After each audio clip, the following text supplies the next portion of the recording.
Olá, boa tarde.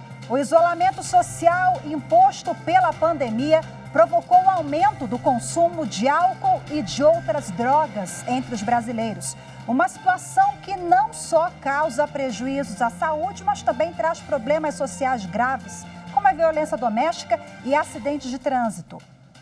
O prejuízo social gerado pelo alto consumo de bebidas alcoólicas e outras substâncias é apenas um dos destaques de hoje. Vamos aos demais.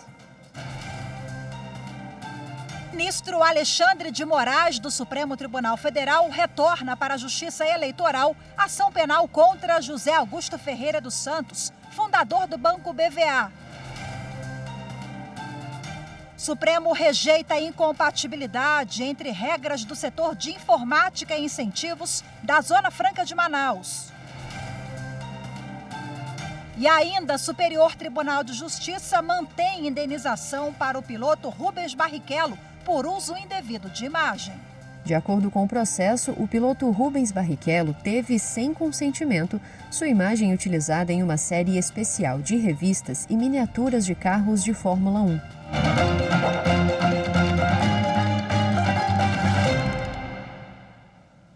A Procuradoria-Geral da República protocolou no Supremo Tribunal Federal uma manifestação informando que abriu investigação sobre o chamado apagão de dados no Ministério da Saúde. O fato ocorreu em dezembro do ano passado. A investigação da PGR atende à notícia-crime feita por parlamentares do Partido dos Trabalhadores, que denunciam o ministro da Saúde, Marcelo Queiroga, pelos crimes de prevaricação e improbidade administrativa. De acordo com a notícia-crime, a falta de informações depois que o site do órgão foi alvo de hackers impediu pesquisadores de estimar a real transmissibilidade da variante Ômicron do coronavírus. A relatoria no STF é do ministro Gilmar Mendes. O site do Ministério da Saúde saiu do ar na madrugada de 10 de dezembro do ano passado. 2 horas antes, foi exibida uma mensagem que dizia que 50 terabytes de informações tinham sido retiradas do sistema e que, para resgate dos dados, era preciso entrar em contato com os hackers. 3 dias depois, o ministro da Saúde, Marcelo Queiroga, disse que a pasta tinha sofrido outro ataque de menor intensidade. Segundo investigação da Polícia Federal, o ataque ao site do Ministério da Saúde comprometeu a notificação dos casos de Covid-19 do Programa Nacional de Imunização e do Conect SUS, apesar dos dados serem criptografados, ou seja, codificados. E o Procurador-Geral da República, Augusto Aras, reiterou o pedido feito ao Supremo Tribunal Federal pela manutenção da decisão liminar do ministro Luiz Fux, que suspendeu o pagamento de pensão vitalícia concedida ao ex-governador do Maranhão, Edson Lobão. No mesmo documento, o PGR requer ainda a extensão dos efeitos dessa decisão em relação a Terezinha de Jesus Coelho Rocha, que é viúva do ex-governador maranhense Luiz Alves Coelho Rocha. Ela já não recebe os recursos por força de uma outra liminar do presidente da Corte. Bom, no parecer, Augusto Aras destaca que a jurisprudência consolidada do Supremo considera flagrantemente inconstitucional a previsão de concessão de benefício vitalício a ex-governadores e dependentes. Para ele, a manutenção das decisões relativas a Lobão e à viúva do ex-governador Coelho Rocha põe em risco as ordens pública, administrativa e econômica. O Supremo Tribunal Federal declarou a legalidade do pagamento de pensão a herdeiros de policiais ou bombeiros militares licenciados ou excluídos da corporação. Em votação no plenário virtual, os ministros consideraram constitucional o artigo de uma lei de 2002 que prevê o benefício. Os ministros seguiram o entendimento da relatora Carmen Lúcia e negaram o pedido do governo do Distrito Federal. A ministra entendeu que a lei que trata da remuneração de militares do DF teve origem de uma medida provisória apresentada pelo presidente da República, competente para organizar e manter as polícias civil e militar e bombeiro do Distrito Federal, como determina a Constituição. O governo do Distrito Federal questionava o artigo 38 da lei que estabelece que o militar contribuinte com mais de 10 anos de serviço, licenciado ou excluído da corporação, deixará a pensão aos herdeiros. O benefício será proporcional ao tempo de serviço. Segundo o governo do DF, o artigo foi acrescentado à medida provisória por emenda parlamentar e, por não ter sido de iniciativa do presidente da República, violou a Constituição Federal. A relatora, a ministra Carmen Lúcia, destacou o entendimento do STF de que parlamentares podem apresentar emendas a projetos de iniciativa exclusiva do Executivo, desde que sobre o mesmo tema e sem provocar aumento de despesa. A ministra explicou que, como o pagamento é proporcional ao tempo de contribuição, não há novo gasto. Além disso, segundo ela, não seria razoável transferir a punição do militar excluído aos herdeiros. O ministro Alexandre de Moraes, do Supremo Tribunal Federal, retornou para a Justiça Eleitoral ação penal contra José Augusto Ferreira dos Santos, fundador do Banco BVA. José Augusto Ferreira dos Santos foi denunciado pelo Ministério Público Federal pelos crimes de corrupção passiva e lavagem de dinheiro na Operação Lava Jato. O MPF apontou que os valores arrecadados com a prática criminosa teriam sido destinados à campanha de Romero Jucá, do MDB, ao Senado Federal nas eleições de 2010. O banqueiro passou a ser investigado depois do acordo de colaboração premiada de executivos da construtora Andrade Gutierrez. A defesa de Ferreira dos Santos pediu ao Supremo Tribunal Federal que o caso fosse encaminhado à Justiça Eleitoral. O ministro Alexandre de Moraes anulou o recebimento da denúncia contra José Augusto Ferreira dos Santos pela Justiça Federal do Rio de Janeiro. De acordo com a decisão, cabe à Justiça Eleitoral investigar se existe conexão entre os crimes comuns praticados pelo banqueiro e eventuais delitos envolvendo as eleições. Segundo o ministro, esse entendimento, no entanto, não impede que, após a análise dos fatos, a Justiça Eleitoral encaminhe os autos do processo de volta à Justiça Federal, caso conclua que não há indícios de prática de ilícitos de sua competência. Por maioria de votos, o Supremo Tribunal Federal julgou improcedente uma ação em que o governo do estado do Amazonas alegava que normas estariam esvaziando incentivos fiscais para empreendimentos do setor de bens de informática instalados na Zona Franca de Manaus. A decisão foi tomada em sessão virtual. Confira agora os detalhes com a consultora jurídica da TV Justiça, Gisele Reis. A discussão era sobre a compatibilidade ou não entre os incentivos fiscais da Zona Franca de Manaus previstos por um decreto-lei de 1967 e as disposições da lei que criou a Política Nacional de Informática. A análise do caso se deu no plenário virtual. Prevaleceu o voto do ministro Dias Toffoli, o qual esclareceu que, quando a Constituição de 88 foi promulgada, os bens de informática, inclusive os produzidos na Zona Franca de Manaus, já estavam sujeitos à Lei de Informática de 1984 e não aos estímulos fiscais da Zona Franca de Manaus. O ministro destacou que a Lei da Informática trouxe uma série de benefícios em favor das empresas nacionais do setor de informática, mediante a exigência de contrapartidas destinadas ao crescimento e fortalecimento das atividades de informática no país. A legislação instituiu uma política nacional promovida para um setor determinado da economia por meio de uma lei específica. Com esse entendimento, o STF declarou constitucional os incentivos fiscais concedidos por lei ao setor de informática, independentemente se eles estiverem localizados na Zona Franca de Manaus. E você vai ver a seguir, Dia Nacional de Combate às Drogas e ao Alcoolismo. Uma reflexão sobre o uso das substâncias que levam à prática de crimes violentos. Assunto para daqui a pouquinho, eu te espero, até já.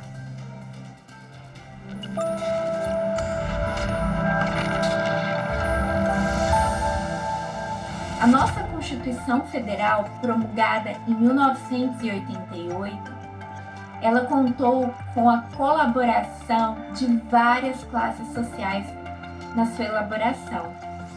E logo ali, no artigo 1º, parágrafo único, já se demonstra todo o espírito democrático em que foi elaborada a nossa Constituição, porque ali consta que todo poder emana do povo.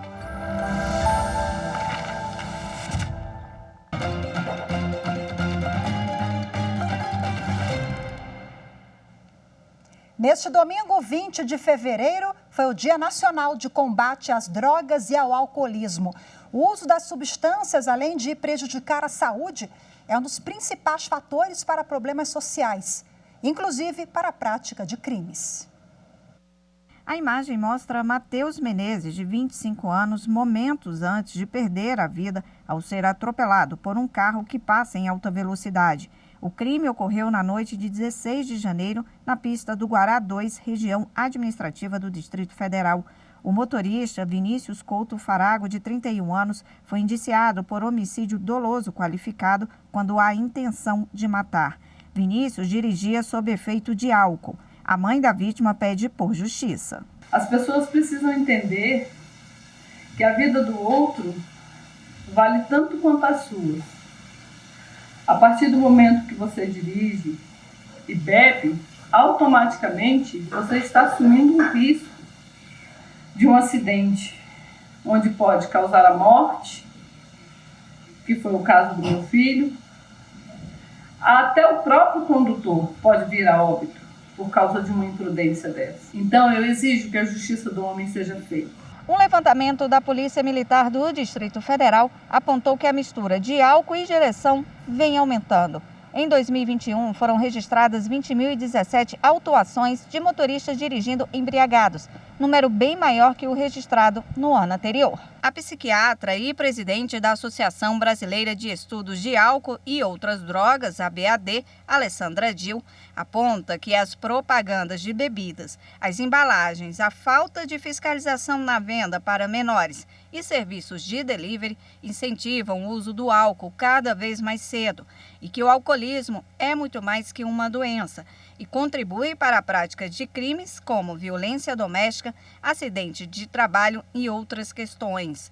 A psiquiatra ainda afirma que houve aumento do consumo de bebida na pandemia. O aumento do consumo de álcool no Brasil durante esse período de pandemia, ele foi em torno de 13%, né?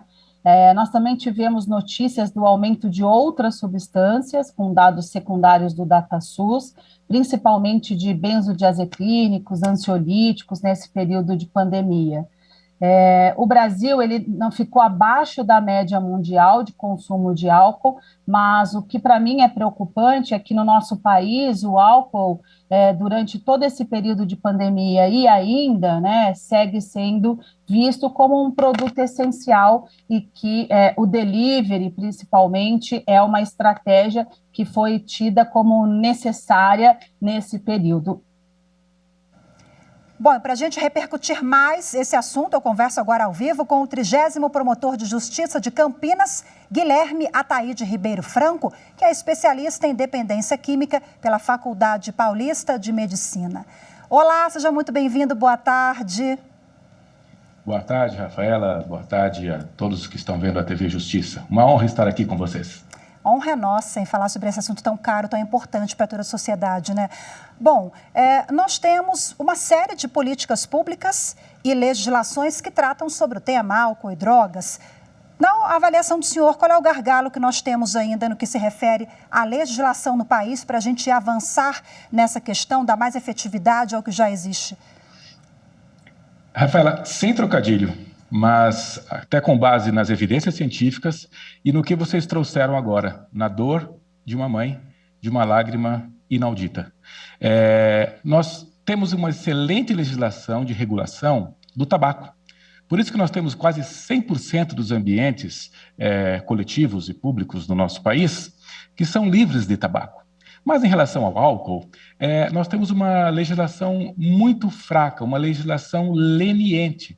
É quase que uma fake law, porque ela diz que para fins de marketing, cerveja não é álcool.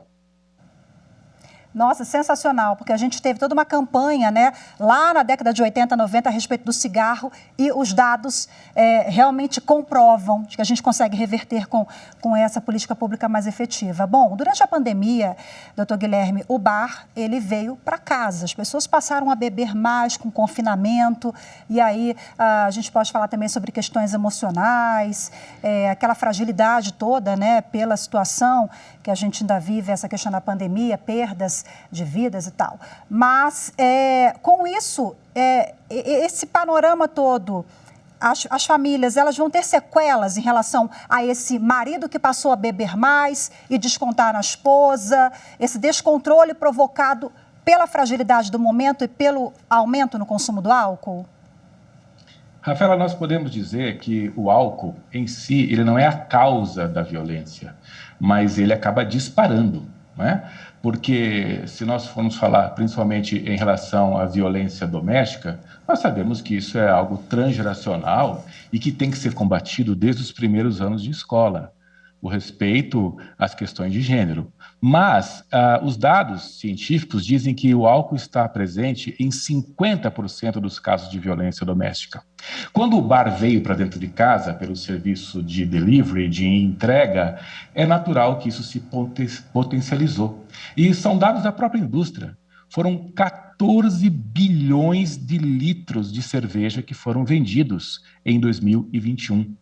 E se nós temos também 50% da população que é abstêmia ou praticamente abstêmia, nós temos uma outra porcentagem que é a que consome moderadamente, nós vamos ter coisa de mais ou menos entre 10% e 20% da população que consome de maneira abusiva, que causa justamente essa dor, que é uma dor frequente nos finais de semana. Nós perdemos os jovens nos finais de semana para um copo de cerveja. Então, de fato, nós temos que compreender que há necessidades de mudanças culturais, mas essas mudanças, elas virão, como veio com o cigarro, com o cinto de segurança, através de uma lei, e que terá, com certeza, total suporte da população.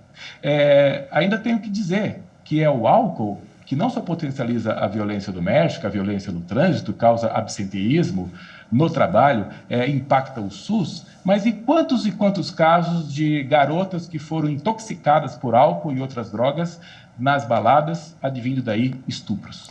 Nem preciso dizer o que é um estupro para a vítima. O problema é muito complexo, né? De fato, essa questão envolve, tem várias ramificações ali. Qual que deve ser o papel do Estado, então? Porque é um problema social. E aí, de um lado, o Estado, a família, como esses atores envolvidos devem agir? Sempre. Nós temos o norte, que se a Constituição da República fosse uma pirâmide, nós teríamos lá no topo da pirâmide o artigo 227 da Constituição. Aquele que diz que a criança, o broto, é a prioridade das prioridades, não há nenhuma outra. Se fosse uma árvore de Natal, diríamos que é uma estrela. Então, nós temos que olhar para cima, temos que olhar para a criança. Esse tem que ser o nosso norte, esse tem que ser o nosso foco. Todas as políticas têm que ser pensadas em uma sociedade cidadã para as crianças, a começar pela publicidade. Não tem sentido algum uma criança ser exposta à publicidade de cerveja se criança não bebe. Esse é o primeiro ponto. E nas cidades, podemos fazer muitos em termos de coalizões comunitárias, família, escolas, criando-se ambientes livres de álcool no entorno. Por que temos bares perto de escola? Podemos, por lei municipal, isso já é algo que está sacramentado na nossa legislação, na nossa jurisprudência, que nós podemos ter afastamentos dos bares e similares dos locais que são preservados para crianças, escolas, parquinhos, parques de diversões, para que a cidade seja saudável e inclusiva para todos. Maravilha, excelente reflexão para a gente finalizar. Promotor Dr. Guilherme Ataíde, muito obrigada mais uma vez. Boa tarde para o senhor, até a próxima. Até a próxima, obrigado. Tchau, tchau. E você confere após o intervalo. O Superior Tribunal de Justiça mantém indenização para o piloto Rubens Barrichello por uso indevido de imagem. Os detalhes você confere daqui a pouquinho, eu volto já.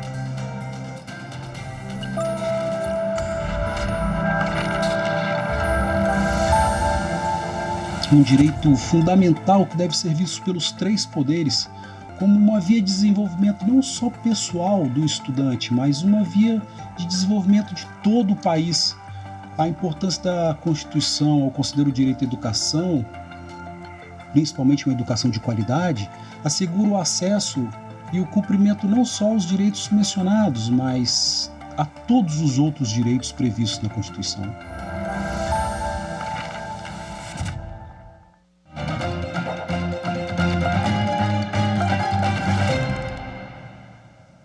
O O ministro do Superior Tribunal de Justiça, Luiz Felipe Salomão, manteve indenização para o piloto Rubens Barrichello por uso indevido de imagem. De acordo com o processo, o piloto Rubens Barrichello teve, sem consentimento, sua imagem utilizada em uma série especial de revistas e miniaturas de carros de Fórmula 1. Em decisão monocrática, o ministro Luiz Felipe Salomão negou provimento ao recurso da editora condenada a indenizar o piloto por danos morais e materiais. A editora lançou em 2016 uma série intitulada Lendas Brasileiras do Automobilismo, vendendo revistas acompanhadas de brindes, que eram miniaturas dos carros de Fórmula 1. 2 edições eram sobre Rubens Barrichello e cada uma delas era vendida por cerca de R$ 53. A primeira instância julgou o pedido de indenização procedente, por considerar que o valor de venda era incompatível com o de uma revista e que a publicação seria apenas um acessório para a comercialização das miniaturas. O Tribunal de Justiça de São Paulo manteve a decisão e estabeleceu o valor dos danos morais em R$ 30 mil. A editora recorreu então ao STJ, argumentando que não houve ato ilícito, porque para a publicação de conteúdo informativo e bibliográfico, mesmo que havendo interesse econômico, não é exigida a autorização da pessoa retratada, menos ainda em se tratando de figura pública e notória. Mas o ministro Luiz Felipe Salomão destacou que a conclusão do Tribunal Paulista foi formulada com base nos fatos apurados no processo, e rever esse posicionamento implicaria necessariamente o reexame de provas, o que é vedado ao STJ. Ao manter assim a indenização por danos morais, o ministro pontuou que, diferente do que argumentou a defesa, o valor não é exagerado e que essa definição também se apoiou no exame das provas reunidas no processo. E a primeira sessão do Superior Tribunal de Justiça decidiu que conflito de competência é incabível para questionar a extinção de ação de medicamentos por ausência da União. Por maioria, o colegiado entendeu não ser possível conhecer de conflito de competência suscitado pela autora de uma ação que pediu o fornecimento de medicamento pelo município de Florianópolis e pelo estado de Santa Catarina, mas que foi extinta pelo juízo estadual após a Justiça Federal declinar da competência devido à ausência da União no polo passivo. A ação de fornecimento de medicamento foi protocolada no Juizado Especial de Florianópolis, Santa Catarina, que declarou a incompetência por considerar necessário o ingresso da União no processo, com base no tema 793 do Supremo Tribunal Federal. Entretanto, a Justiça Federal também se declarou incompetente para julgar o caso. Com o retorno da ação, o juízo estadual extinguiu o processo sem resolução do mérito. Ao suscitar o conflito, a autora da ação alegou, entre outras coisas, que a Justiça de Santa Catarina vem reiteradamente extinguindo as ações cuja competência foi inicialmente declinada para a Justiça Federal. O relator do conflito, o ministro Sérgio Cuquina, destacou que, nos termos da jurisprudência do STJ, a caracterização de conflito de competência, conforme fixado pelo artigo 66 do Código de Processo Civil, pressupõe a manifestação de 2 ou mais juízes que se declaram competentes ou incompetentes, ou ainda a existência de controvérsia entre eles sobre a reunião ou a separação de processo. No caso analisado, o ministro Sérgio Cuquina apontou que o Juizado Especial Estadual, ao receber os autos do juiz federal, não se limitou a também registrar a sua incompetência, o que justificaria o conhecimento do conflito, mas, ao contrário, extinguiu a ação sem resolução do mérito. Essa sentença, para o relator, deve ser questionada não por meio de conflito de competência, mas por intermédio de recurso próprio, a ser decidido pela turma recursal estadual. Desta forma, a primeira sessão, por maioria, não conheceu do conflito. Hoje à noite, o Tribunal Superior Eleitoral vai promover uma sessão solene para dar início às comemorações dos 90 anos da Justiça Eleitoral e da conquista do voto feminino no Brasil. Na ocasião, será descerrada uma placa comemorativa em alusão aos 90 anos da Justiça Eleitoral e do primeiro presidente do TSE, ministro e do presidente do TSE.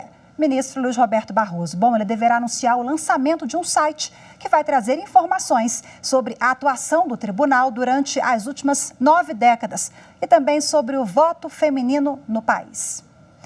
A Justiça Eleitoral ela foi criada em 24 de fevereiro de 1932. Na mesma data, foi instituído o voto feminino. Esse evento vai ser transmitido a partir das 6h30 da noite pelo canal da Justiça Eleitoral no YouTube e pela TV Justiça. O Jornal da Justiça, primeira edição de hoje, fica por aqui. Muito obrigada pela sua companhia. Uma ótima tarde para você, excelente semana. Temos um encontro marcado amanhã. Eu te espero. Tchau, tchau.